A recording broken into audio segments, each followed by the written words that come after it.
Let's face it, this song is not the brightest bulb in the candelabra of family songs or something. It's downright embarrassing.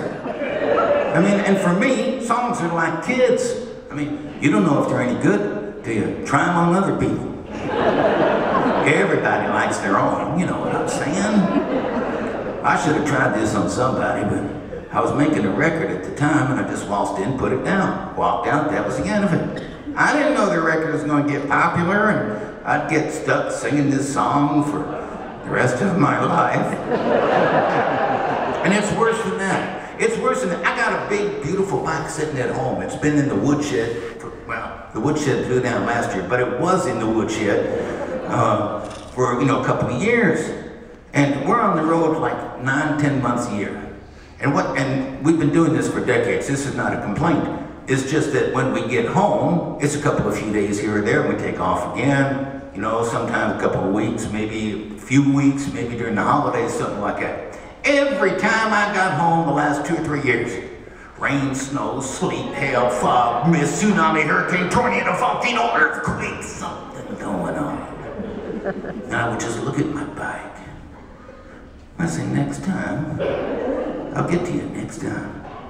And I'd get back home and the same thing would happen again, year after year, until finally, my wife felt so bad for me, she took the bike and put it in the house.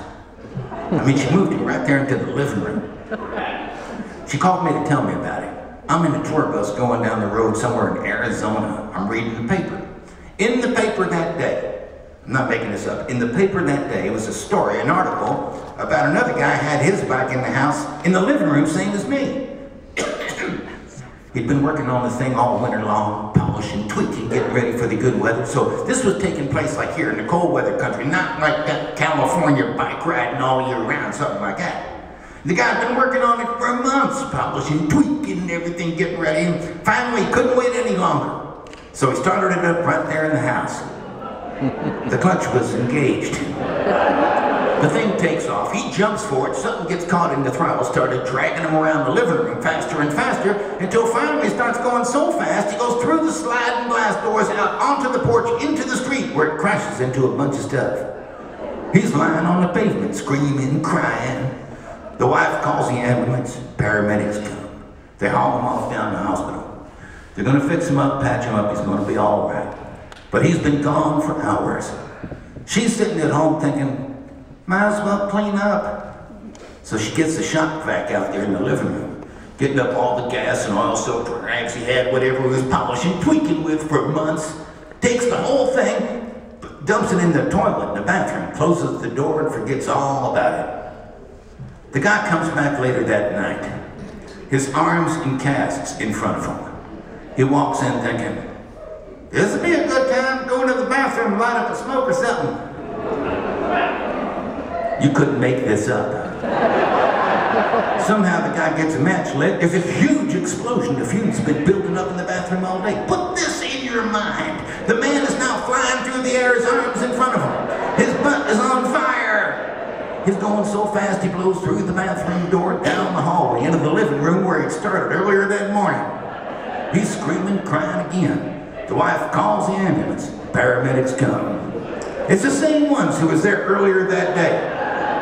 They are laughing so hard as they haul him off on the stretcher that they trip and drop him on the pavement where he breaks some more bones. This song is for that guy.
We'll take a short break. I'll be right back.